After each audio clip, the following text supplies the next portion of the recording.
We know sports. 10-foot touchdown! 97.3 ESPN, WENJ, HD, Millville, Atlantic City, a Town Square media station.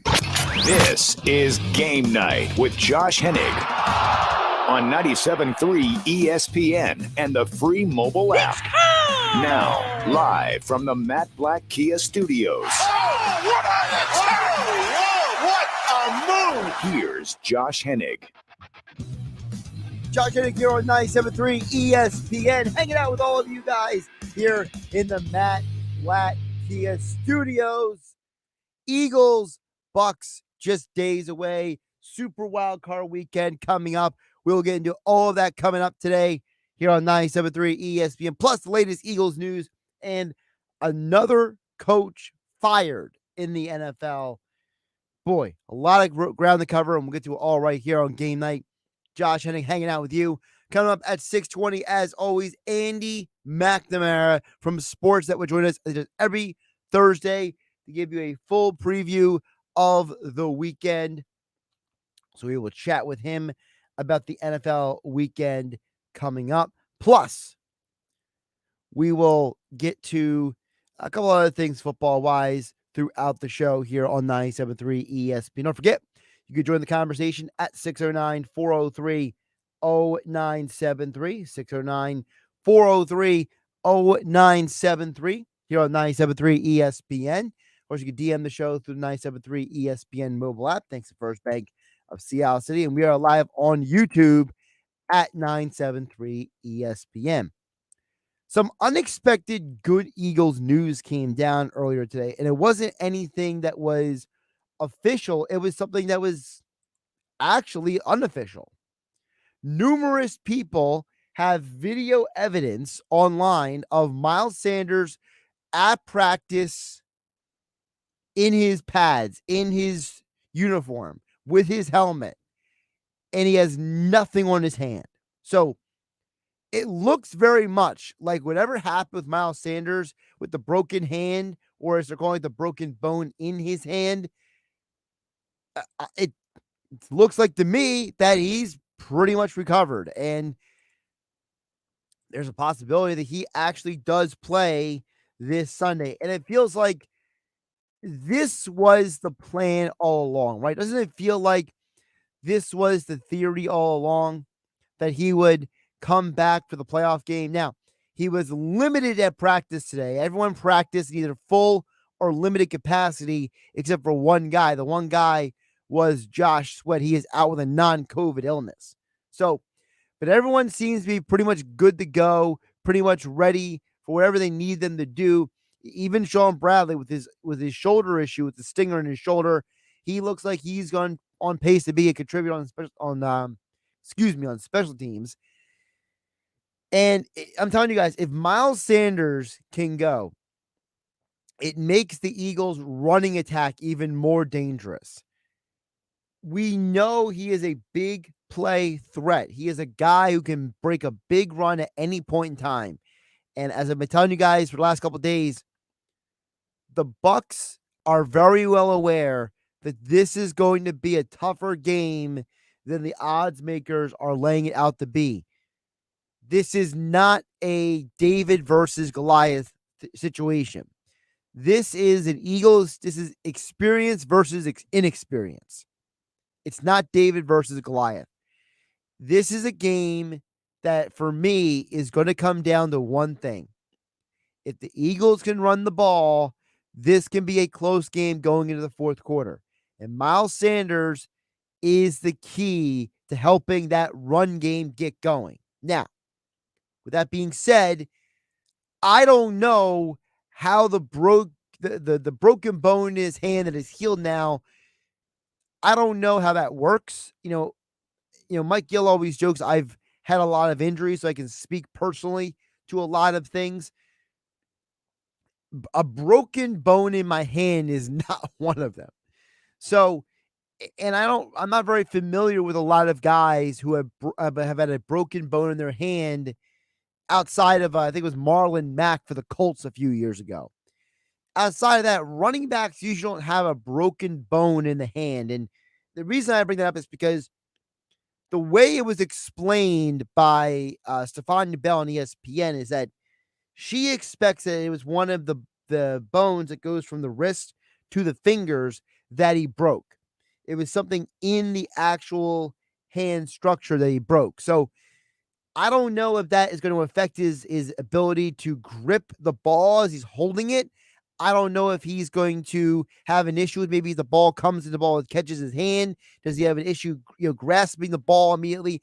I don't know exactly how that translates into real time, but if he is limited at practice, I'm assuming that he has a chance to play this Sunday, and you can hear all the action right here on 97.3 ESPN. Coverage begins this Sunday following the locker room with Billy Schweim. 1 p.m. on kickoff. Merrill Reese, Mike Quick on the call, all part of our Super Wildcard Weekend. 97.3 ESPN FM will have every game on NFL Playoff Wildcard Weekend right here on the radio for you to hear. 97.3 ESPN. The other thing I want to hit on with the Eagles before I get to any other news topics today, when I'm looking at the games more and more, I can't get the stat that Jeff Ulrich gave us from DraftKings on Tuesday. In the last couple of years, underdogs have covered the spread in 15 of 22 games. That's a lot. That's way more than I would have expected. So when I see the Eagles at 8.5, when I see the Patriots at 4.5, when I see some of these numbers, honestly, I'm starting to wonder how many of these games are actually going to be upsets. I mentioned online the other day that the Eagles, when the weather forecast came out, that people are still putting money down on the Bucs. It's still 62% Bucs on the spread. And there's an old saying out there that says, if the public is all running one direction, you got to go the other way. And I'll give my official picks tomorrow. But you have a situation where there's so much parity in the NFL this year. I would not be surprised if there's 3 teams I specifically think who are currently listed to the odds makers as underdogs who can all win this weekend. Number 1 is the Patriots. I think it's a major mistake for people to assume the Bills are going to win this game. Belichick is the greatest coach of all time for a reason in many people's eyes. And he's that guy because he is someone who has found ways to win in very bizarre situations. Look, the Patriots won a Super Bowl because of their defense versus the Rams a few years ago. Their defense shut down one of the best offenses in the NFL, and their own offense struggled to score. Belichick found a way to win that game. This year, Belichick throws the ball 3 times, runs the ball constantly, wins the game. Belichick won 11 games without Tom Brady with Matt Castle, and if there was a 7th team in the postseason that year, he would have been in the playoffs that year. So the Patriots are one of those teams. The other 2 teams I think everyone needs to be very careful about is in the NFC. The 49ers versus the Cowboys and the Cardinals versus the Rams are both live dogs. Do not sleep on either of those games. Do not sleep on those teams.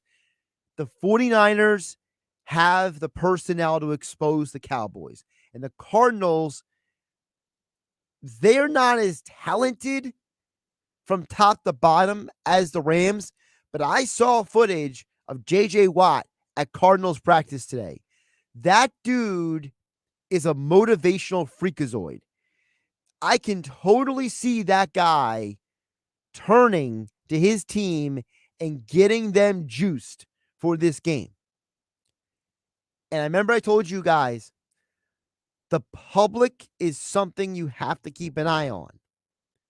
The Cardinals-Rams game, if you combined New Jersey, Pennsylvania, In Vegas money right now, it's almost a 50-50 split at the public window.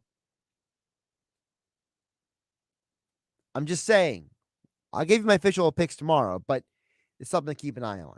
Josh Hennig here on 97.3 ESPN. I got some of you guys' comments. I see Anthony, as well as a couple other people commenting over on the YouTube channel. Also, we have a text board open at 609-403-0973. Also, can DM the show through the 97.3 ESPN mobile app. Thanks to First Bank of Seattle City.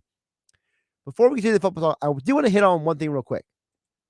The Cam Reddish trade today completely smells to me. I want to know, I need more information because the deal basically looks like it's Cam Reddish going to the Knicks for Kevin Knox and draft picks. I don't know what's going on in Atlanta, but I am completely suspicious. There's no way you are trading away a guy who just recently found himself for a guy who barely gets playing time. And don't tell me that Knox is all of a sudden going to get tons of playing time in Atlanta. Cam Reddish was almost shooting 38% from three this year. He's having the best shooting year of his 3 years in the NBA. He has had some monster games already this year. And they traded him away for draft picks and a guy who doesn't get a lot of playing time. I think the Hawks are setting up for another deal. Now, I'm not saying that that is involving the Sixers and Ben Simmons or anything, but you traded a guy who is shooting about 38% from three and averaging almost 12 points per game, a guy who has been very productive for you as a starter and coming off the bench, for a player in Knox who has played a total of 13 games this year and for his career is averaging 8 points per game in 4 years. Something is not adding up here. It really seems like to me that the Hawks are laying the groundwork to make a bigger trade. And I'm just saying, keep an eye on it because their GM went on the radio this week in his weekly appearance in Atlanta sports radio and basically said, changes are coming. And everyone was like, whoa, where did that come from? I don't know what is going on in Atlanta. Maybe they feel like that they have a window to take advantage of and they don't want to waste it. Maybe they feel like the chemistry on the team is not as good as they thought it would be. I have no idea what's going on down there. But I'm suspicious. I'm very, very suspicious of what is going on in Atlanta. And if these rumors are true that Atlanta would like to get Ben Simmons, you're not going to trade him 1-for-1 because the guy who you would trade for Atlanta is John Collins. And the Sixers don't want to play John Collins and Tobias Harris on the same court together. And if the speculation is true, the Sixers are trying to trade Tobias Harris and Ben Simmons, the only way that deal is going to work is if you get a third or fourth team involved. And maybe there's a third or fourth team that wants those draft picks because the Sixers don't want those draft picks. I'm not saying, but I'm just saying. All right, we'll get back to the NFL coming up next with all of your messages a little bit later in the hour. Keep them coming. We are live on YouTube and Twitter at 973 ESPN. Text board is open at 609-403-0973. And of course, you can DM the show through the 973 ESPN mobile app. Thanks to First Bank of Seattle City. Josh Hennig live here in the Matt Black Kia studios here on Game Night. This is the radio home for Eagles playoff football. It's the NFC Wild Card Round this Sunday with the Eagles in Tampa to face Brady and the Bucs. Brady back. He lets it go. He is going deep, and it is intercepted. And it is picked off by Harris. Pre-game coverage begins at noon. Merrill and Mike have the call starting at 1. This is where Eagles playoff football happens. 97.3 ESPN, South Jersey's Eagles station. EMT Solar and Roofing and Solar Guardians. Start your solar journey today by visiting espnsolar.com.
Why would someone looking for a mortgage at the Jersey Shore take a loan from a company in Detroit or North Carolina or some other far-off place?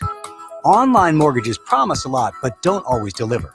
First Bank of Sea Isle City knows the Jersey Shore. We are local lenders. We use local appraisers and provide in-house processing. We understand the unique obstacles of financing in Cape May County. Don't take a chance. Local banking is better. Let us guide you. First Bank of Sea Isle City. Member FDIC, equal housing lender. You're listening to Game Night with Josh Hennig on 97.3 ESPN and the free mobile app.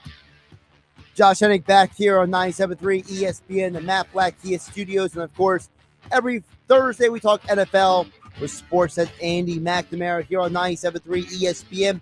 And he's being brought to you by Jim Malamet at Green Tree Mortgage, your best play to refinance today. That's Jim Malamet at Green Tree Mortgage.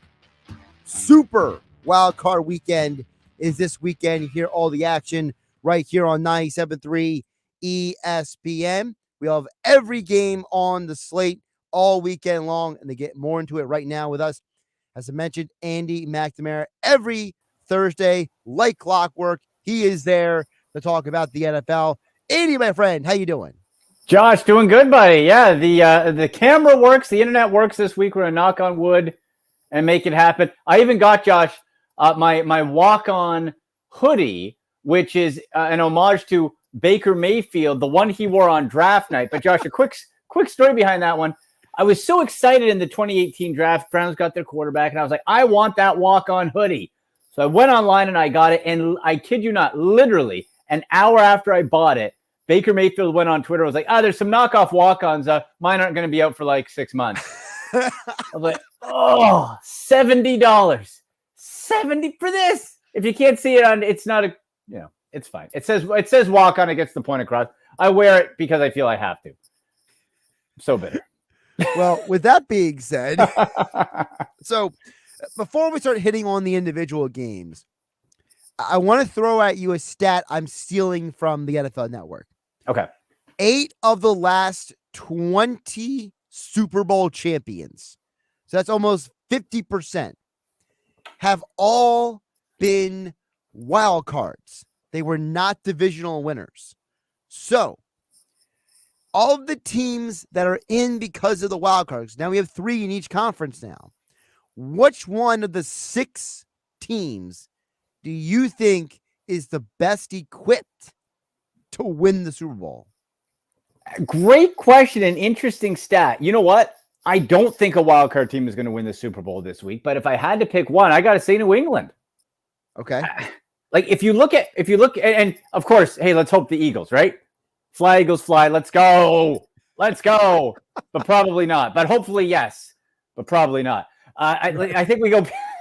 I think you got to go Patriots, man. Because Josh, if you look at it, the playoffs can be built and won on defense. Those high flying offenses at some point usually get chopped down by a great defense in some way, shape, or form. The Patriots are built for that, right? You've got Belichick has dialed that playbook back 2 decades and is following it word by word what he did with Tom Brady for those first 2 to 3 Patriots Super Bowls. And that is you have a quarterback that you don't put too much on, who's not going to screw things up. And if you need the big throw, can probably do it. But you lean on the run, and more importantly, you lean on defense. And the Patriots, I think, are the best equipped out of any of those wild card teams to be able to advance, keeping it low scoring and sort of grinding through. Yeah, because the other thing is that, the other stat I fell upon this week was in the last couple of years, 15 out of 22 underdogs have covered. And, there's a lot of people who are assuming chalk. And it seems like more often than not, chalk is not always happening in these playoffs. Like we were talking about all week. Aaron Rodgers and Brady seem unbeatable, right? But Rodgers and Brady combined have won 8 of the last 20 Super Bowls themselves. So that means there were 12 other people who won a Super Bowl in the last 20 years. So they're not unbeatable. So this idea that somebody else can't win, it's kind of silly. I mean, I'm not discounting them. I'm not playing them down. I understand they're the favorites, but I just feel like there are some times that we all lose sight of the fact that the reason why the NFL is the NFL is because the NFL wants one thing, and it's the one thing that basketball doesn't have, baseball certainly doesn't have. It's parity. Yeah. Yeah. It's true. It does it better than anybody. You see every year, X number of teams in and out of the playoffs, ones that were out, ones that go in. You have that turnover. And you're right. It's a good point you make, Josh, because, yeah, despite how dominant Brady specifically at winning championships and then Rodgers with his one, other teams win it. The problem becomes, even if they don't win it all, if you're putting some bucks down, when do they leave? When do they get eliminated? That's where it becomes interesting, because I agree with you, especially on the Packers side. Personally, until Aaron Rodgers and the Packers get back to a Super Bowl, I wouldn't bet money on them. I would bet they win around, sure, get to the conference championships, perhaps. But it just seems like with the Packers, the narrative is great regular season record, stats coming out of everywhere. But when it comes to the playoffs, one way or another, something happens and it doesn't work. Whatever it is, something happens and it doesn't work. So until they actually get past that, I'm not going to bank on the Packers to be my Super Bowl pick to represent the NFC. I'm not going to do it. Well, we'll get to the Packers in a minute. But I want to ask you first about the other team on a bye week. I am so conflicted on the Titans because on one hand, I get it. This is all part of the master plan. They're getting Derrick Henry back. They're going to go into the second round with this monster running attack. They've been able to do it with Foreman and all these random running backs. But Andy, I keep asking people, are we really sure that we're getting Derrick Henry back? Like, are we really sure we're getting the guy who was an MVP candidate, or are we getting a lesser version of him back? I am so on the same page with you, Josh. That's what I've been thinking and asking as well. This isn't a video game. This isn't you plug in Derrick Henry and you put him into your lineup and he's going at 99. What is it? The layoff. The fact that big, huge body dude with a foot injury, that's problematic. This guy is built on bulldozing through. That involves planting and pushing a lot. So how is that ankle? Now, we don't know that answer. We can be told by the coaching staff, they're going to say he's fine. They're going to say he's great. But the combination of game shape, which, as we know, you can be in as phenomenal shape physically as you can be. There's nothing for football shape. Where's Derrick Henry at there? Where is he at with that ankle? What happens if it gets twisted a little bit? What's the durability factor? I'm not sold on the Titans at all, and I think it's a case where, listen, I'm not discounting what they're doing. I think the coaching job has been great. They play terrific complementary football. But we all know whoever they play, and it depends if their defense can do this, but the game plan is to set out to stop the run and make Ryan Tannehill beat you with his arm. And this year, Ryan Tannehill has looked like the Miami Tannehill, not the Tannehill thrill from years past. So the game plan is, hey, let Tannehill beat you with the arm. Don't let Derrick Henry. So we'll see who they play. Andy McNamara from Sportsnet joining us here on 97.3 ESPN. You can follow him on Twitter at AndyMC81. Andy, let's get on the Packers here because obviously we know who Aaron Rodgers is. And the defense is much better this year than it was last year. Yeah. But I have one concern. It's not Rodgers. It's not the offensive line, which I think they'll be better now. They got some rest and all that kind of stuff. You know, Bakhtiari will be back. Yeah. The one thing I'm concerned about is the guy on the sideline named Matt LaFleur.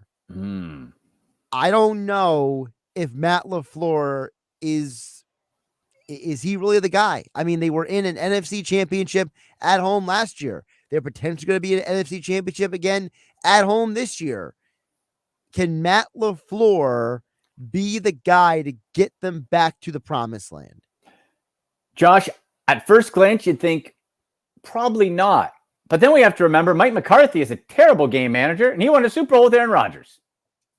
He also had Charles Woodson, a Hall of Famer. Yes, absolutely. But it comes down to, as long as the coach doesn't screw it up too bad, you can overcome that with talent like Aaron Rodgers, right? So I think so. And I think the Packers, as far as how they are built, have a chance to. But I think the biggest thing with the Packers over the years, and the fact that you only have two Super Bowls between Brett Favre and Aaron Rodgers, has been during the Aaron Rodgers era, has really been the coaching, right? That's sort of been the limitation. So Matt LaFleur, you know what? Hey, everybody goes through this thing the first time. All right. Did you learn? Did you develop?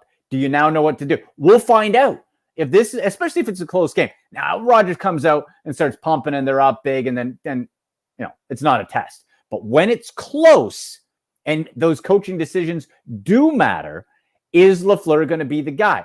There were mistakes made a lot last year, some this year, and we're just going to wait and see. I don't think, Josh, really we're going to know that answer until we see it. And then at this time next year, if they're in the same situation and Rodgers is still there, then we'll be able to say, like, LaFleur, nah.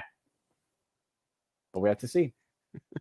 We will see. Let's bang through these games here. Each game, we'll go in the order that they're playing. Of course, the first game on Saturday is Raiders Bengals. Of course, you can hear all the games right here on 97.3 ESPN FM.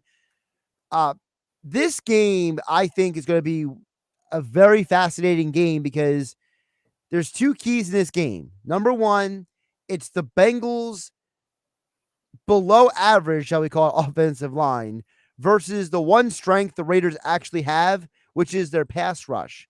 Yeah. But on the flip side, there's that guy Burrow, and he's got magic, man. He does. Joe Burrow is the real deal. Joe Burrow coming off of that horrendous knee injury last year. Remember, folks, it wasn't just an ACL. It was an ACL. I forget the other CL, but there was a couple of CLs right. And structural damage. In any case, it was a very bad knee injury. It wasn't your typical ACL type of situation. Guy came back and went. Now, what concerned me was you look at Burrow, his last time he played, didn't play last week versus the Browns, but the week before, Zach Taylor left him in a bit too long. That knee got a little jarred. So behind that offensive line, and you got a dangerous pass rush, and you got a big arm quarterback who likes to sling it, and he can also dump it off. But Zach Taylor loves to throw the football to a fault. What is that going to look like? And what happens if Joe Burrow gets hit? Protecting that quarterback, I think, should be a top priority. And it doesn't always seem like it is with Zach Taylor. Josh, I'll tell you right now, I think game one of this playoffs is an upset. And I think the Raiders take it and beat the Bengals because of what that team overcame all season long going into Cincinnati. And whenever the Bengals have rode high this season, whenever they're feeling real good, feeling cocky, Joe Burrow with the cigar, they get chopped down. So I think we see that again. I think the Raiders shock people and advance from all that they overcame this year. Are the Raiders winning because of the players rallying together or because of Rich Bisaccia? Yeah, well, it's a combo, but I think it's in large part to Derek Carr. I don't think we talk enough about the leadership of that guy, Josh, because let's be honest, how many people, including my favorite quarterback, if he was faced with those situations, how many QBs were faced with, hey, here's some awful emails from your superstar media head coach. Oh, okay, well, how do you come back? That would make you crumble. Then your teammate gets into that horrific accident, takes a life.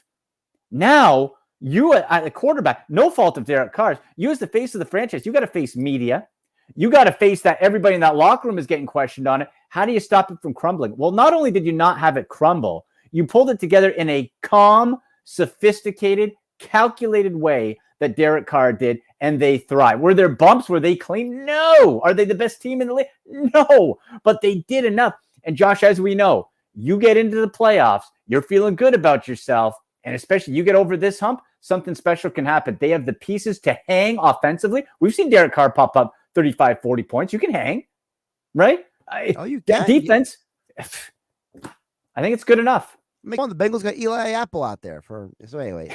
I love Eli Apple coming out of the draft. I loved him. Everyone loved Eli Apple. We're in Jersey. He's from Jersey. I love Everyone Eli. Was like, Eli Apple. He's going He's due. to the Giants. It's his time. It's his time. Right. It's his time. Yeah. That guy has 1.5 good years in his career so far. Yeah. It didn't quite work out. But I think it will with the Raiders. Come on, Raiders. Let's go. I think the Raiders, I do, Josh, though. I think the Raiders upset the Bengals in that first one, and it sets the tone for the weekend. Well, that being said, you mentioned the Patriots earlier. Do they get the upset as well over the Bills? Because let's be realistic, it's Belichick. How can you bet against him? Yep. Yeah, no, you're right. This is, and I checked the weather because remember, these two teams played twice. In the one slop fest, New England ran it a million times, threw it 3 times, and they took down Buffalo. The next time, the weather was good for upstate New York, Western New York style. The weather can turn on and dime. Buffalo won. Well, now the weather looks like, all things considered for January weather, that it's pretty good in the evening. Going to be cold, but going to be clear. I feel the Bills win this game. Now, would it surprise me at all if the Patriots do? Absolutely not. But the offense is going to be able to push the Patriots to do things that they don't want to do offensively themselves if they can score early. We know how this goes, Josh. They're going to try to shut you down and keep this as low scoring as possible. I think if the Bills hit 20 or more points, they win this ballgame. If it's underneath that, I think it's the Patriots. Will the Eagles cover the 9-point spread right now? You know what? And I'm not just saying this because I'm on your station. Yes, I think so. Josh, we are Jalen Hurts truthers, damn it, to the end. I'm going to stick by him. Listen, is it a super long shot if the Eagles beat the Buccaneers? Yes. I'm not going to insult your listener. You guys know. But hell, you're in the playoffs. You never know. Right? Tom Brady could slip on a banana peel out of the island to somebody. You never know. You go and you play. Who knows? Hey, Buccaneers got shut out by the Saints this year. Why not? I can come up with all the fake rallying cries you want. Andy, I've been talking about it all week. The weather. It's going to be windy. It's going to be how rainstorms are in Florida. They come randomly. They bash you up and then they disappear. If it shows up at the wrong time in the game, the team that runs the ball is better equipped for that kind of weather. You're right. The passing team. And that's why I wrote the article on 973 ESPN.com about how concerned should the Bucs be about the Eagles. Even Mike Evans, their wide receiver, said, hey, man, wind and rain ain't good for us. Like, even he admitted. So, again, I'm not giving a pick right now, but I've been saying all week, I don't like that spread. I think it's too convenient that 63% of bets are running Bucs in that situation. I think there's too many people who think Tom Brady and they don't think team, because teams win championships, not individuals, Andy. Yep, you're totally right. And that's why I'm with you. I believe the Eagles will cover. Not win, but cover. And because, too, like the playoffs, of course, there are blowout situations all the time. I understand that. But a lot of the time, you see these teams, they get either tightened up or just things get a little more clamped down. And if that weather's a factor, too, I really think that's going to be, the Eagles are going to make more of a game of it than the Vegas guys are saying. So I think they do cover that 9. Running out of real estate here. Bang out a couple of the rest of the games. 49ers, Cowboys. Is this the moment that the Cowboys show they're for real, or does Kyle Shanahan steal the game? Here's the thing. Kyle Shanahan, better coach, obviously. Yes. In a lot of situations, if it's close, I would give the advantage to the better coach with Kyle Shanahan. But the Cowboys, I just think, are too good offensively. And now the factor from years past where it was offense, okay, but the defense things, you got some really good pieces on that defense for Dallas. And so that's why when you look at it, 49ers, Cowboys defense, all right, let's say that's a bit of a wash, even if 49ers maybe have a bit of an edge, depending.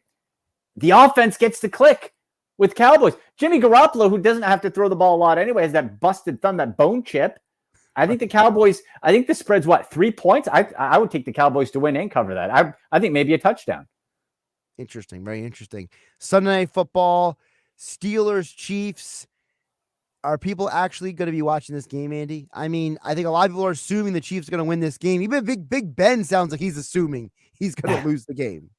I'm going to be watching at least the fourth quarter to see Ben Roethlisberger lose and get swatted into retirement. That rat. Ooh, makes me mad. Anyway, yeah. Listen, they're playing the underdog card. They're going to play loose. No one expects them to win. Listen, you got TJ Watt. You go after, we saw last year when the Browns played the Chiefs, Pat Mahomes got wrapped up, got hurt, and it took a Chad Henne miracle scramble to win the game. So, if you're the Chiefs, you can't be messing around. Like, the Steelers are by far the inferior team, But you got to punch him early. Take that hope out. Take that. And please, that national narrative of, oh, Ben Roethlisberger, did you know it's the last time, Josh, that he tied his shoes? Oh, did you know it's the last? Shut up. It's done. Good. Be gone and get the Chiefs into the next round and the Steelers out of my life. I think that 12.5 looks just about right to me. Maybe 2 touchdowns. Let's do it. Final game, Monday Night Football. First time we had a Monday Night Football playoff game.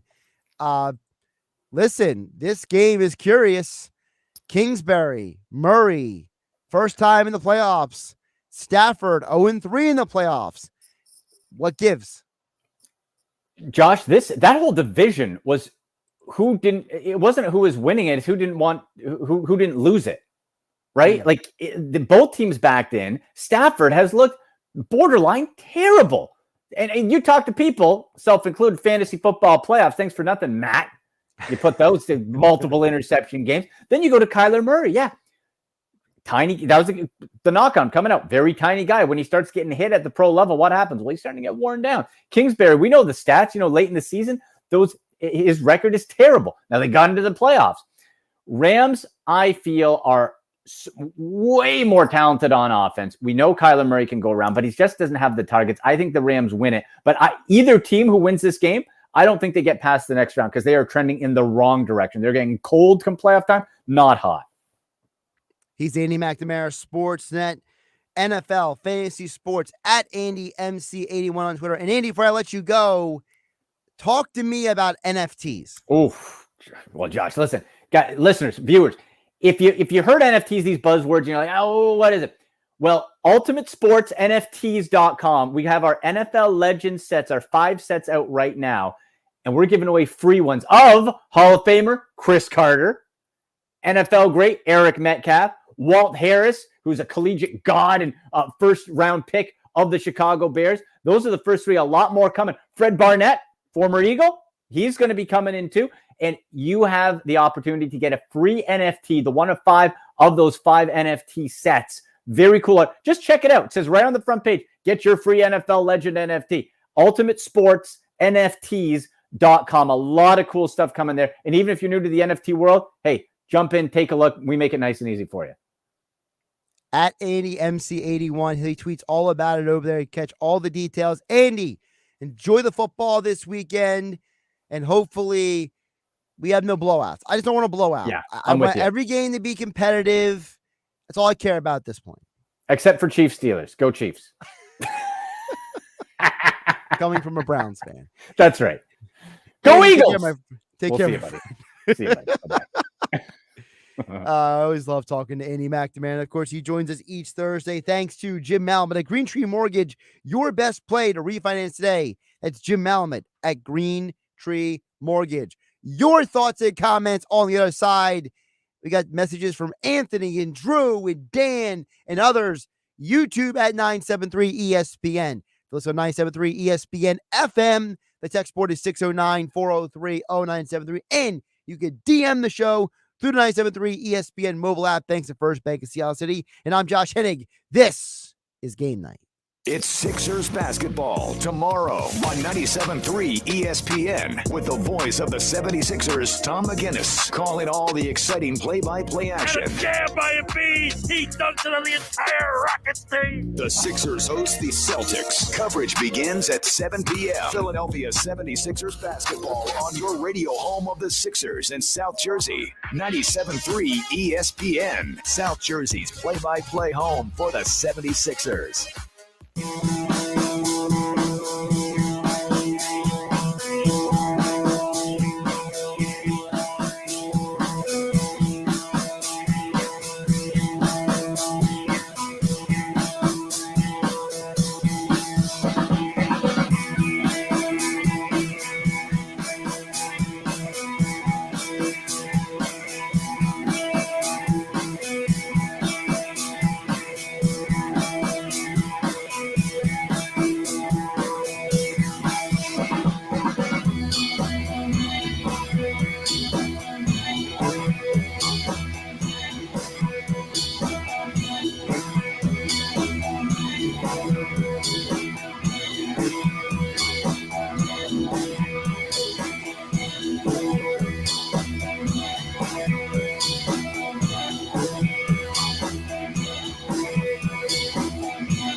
If you suspect you have mold in your home, water damage in your basement or crawl space, or a foundation problem, call Perfect Basement. If you're selling your home, address the problems before your buyer discovers them. Perfect Basement provides free, no-pressure inspections for waterproofing, mold remediation, and foundation repair. They're family-owned in South Jersey, licensed and certified, and accredited by the Better Business Bureau. Visit perfectbasement.com and check out their exclusive price guarantee and great reviews. That's perfectbasement.com. Now, more Game Night with Josh Hennig on 97.3 ESPN and the free mobile app. Wrapping up the show here, Flyers versus Bruins today, coming up on 97.3 ESPN FM and the 97.3 ESPN mobile app. Get to your thoughts and comments in just a moment. Text board is open, 609-403-0973, the YouTube channel at 973 ESPN. And, of course, we are live on the 97.3 ESPN mobile app, thanks to First Bank of Sea Isle City. I want to address the David Culley thing because Tom Pelissero of NFL Network is reporting that they're not just firing David Culley, but because of the firing, they owe the Ravens a third-round compensatory pick for Culley because they hired him. They owe him another $17 million over the next 3 years.